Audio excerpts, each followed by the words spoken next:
In today's video, I'm going to teach you how to link account on Google Home app. By the end, you'll have your favorite music, video, or radio service connected so you can play content hands-free on your compatible speakers and displays. Start by opening the Google Home app on your phone. Make sure you're connected to the internet and signed into the Google account you actually use with your speakers or displays, especially if you juggle multiple accounts.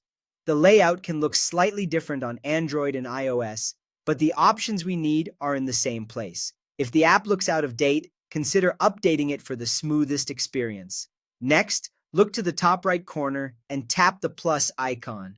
This opens the Add and Manage area where you connect services and devices. If you don't see the plus icon, ensure you're on the Home tab at the bottom of the screen. Under the Add Services section, choose the type of content you want to link: music, video, or radio. Pick the category that matches the service you plan to use. For example, music apps live under music, streaming platforms live under video, and live or internet radio providers appear under radio. This helps the app route your voice commands to the right place. Now, from the list that appears, select the specific service you want to connect. You'll see popular options in each category. If a service is missing, it may not be available in your region, or it may require updating either the Google Home app or that service's app. Some services also require an active subscription to work with Google Home, so keep that in mind.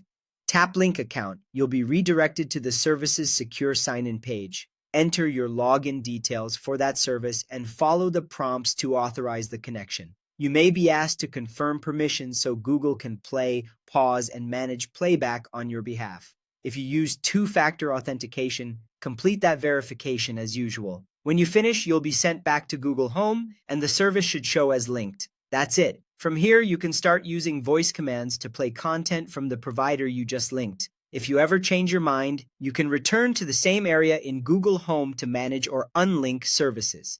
If linking doesn't work the first time, double-check your internet connection, confirm you're in the correct Google account, and try again. You've now learned the fastest way to link a service in the Google Home app. Open the app, tap the plus icon, choose music, video, or radio, pick your provider, and link your account. Enjoy your connected experience.